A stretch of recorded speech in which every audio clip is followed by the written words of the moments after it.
Bonjour, aujourd'hui je voulais aborder le sujet avec vous du matériel et de la tenue. Ça peut paraître bête, mais quand on est débutant, on ne sait pas toujours ce qu'il faut apporter comme matériel et ce qui est le mieux. Donc on va investir dans des choses qui seront peut-être pas les meilleures.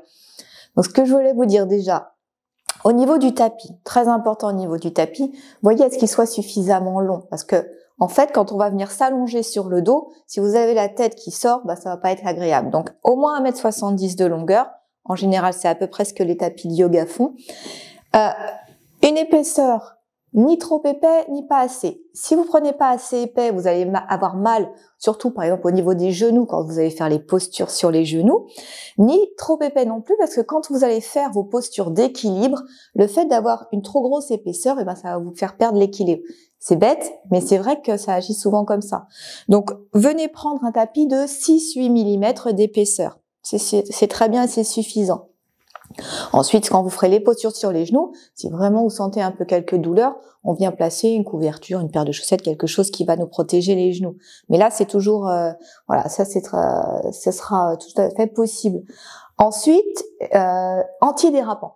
Ça, c'est important parce que vous allez avoir des postures comme le chien tête en bas, par exemple, où si vous n'avez pas un tapis antidérapant, vous allez glisser ou vous serez pas à l'aise dans vos postures, donc vous pourrez pas les faire correctement. Donc, un tapis antidérapant. Voilà pour ce qui est de votre tapis. Ensuite, des briques. Moi, je les utilise quasiment à toutes mes séances parce que ça m'aide à aller plus facilement et plus loin dans mes postures. Ça va aussi m'aider pour venir m'asseoir. En début de séance, par exemple, je m'assois toujours pour venir observer un petit peu mes sensations. Je ferme mes yeux, j'observe mes sensations. Et si j'ai les fessiers directement sur le sol, je vous montre ici. Quand vous avez directement, vous pouvez faire l'expérience chez vous.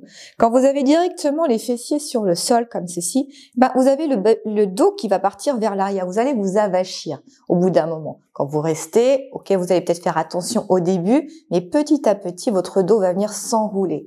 Alors que si vous placez un coussin ferme ou une brique de yoga, vous venez vous asseoir sur le bord de votre brique ici. Hop. Vous allez voir que le bas de votre dos va automatiquement bien se placer. Vous pourrez rester longtemps dans la posture assise. Donc la posture assise, je vous rappelle, cette posture avec les jambes croisées, c'est pas obligé de venir la tenir. Vous pouvez très bien venir ouvrir les jambes ici ou les placer, si vous êtes suffisamment souple, sur le côté. L'important, c'est vraiment de venir avoir le dos bien droit. Donc la brique est importante. Les briques, prenez-en 2. Pourquoi? Parce que dans toutes nos postures, par exemple, quand on va venir faire des fentes, voilà, par exemple comme ceci, une seule brique, vous allez être déséquilibré.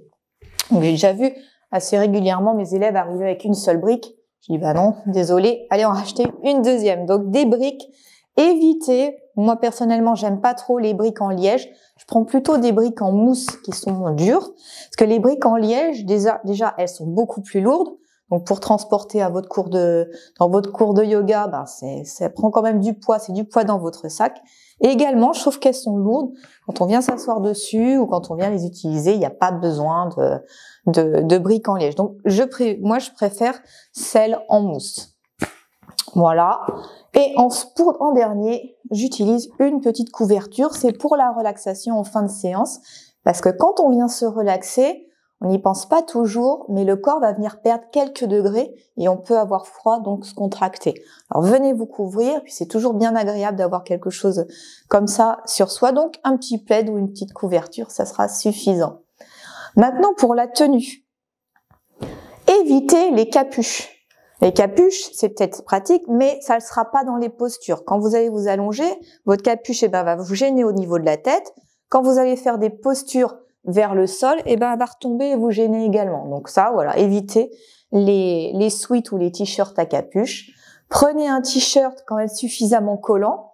Toujours pareil, quand je viens faire des postures vers le bas, j'ai pas envie que mon t-shirt y remonte parce que déjà je vais avoir froid ou on va voir mon ventre, moi ça me plaît pas trop. Donc je prends des petites choses un peu comme ça qui vont venir se serrer. Et je rajoute des épaisseurs ensuite.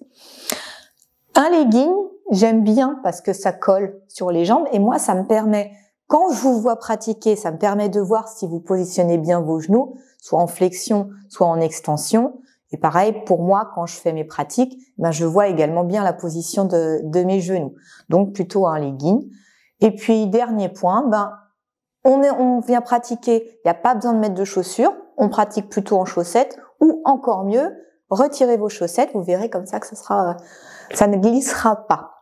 Voilà, c'était tout, des petits points que je trouvais importants à aborder avec vous aujourd'hui. Après ça, je vous souhaite une très très belle pratique.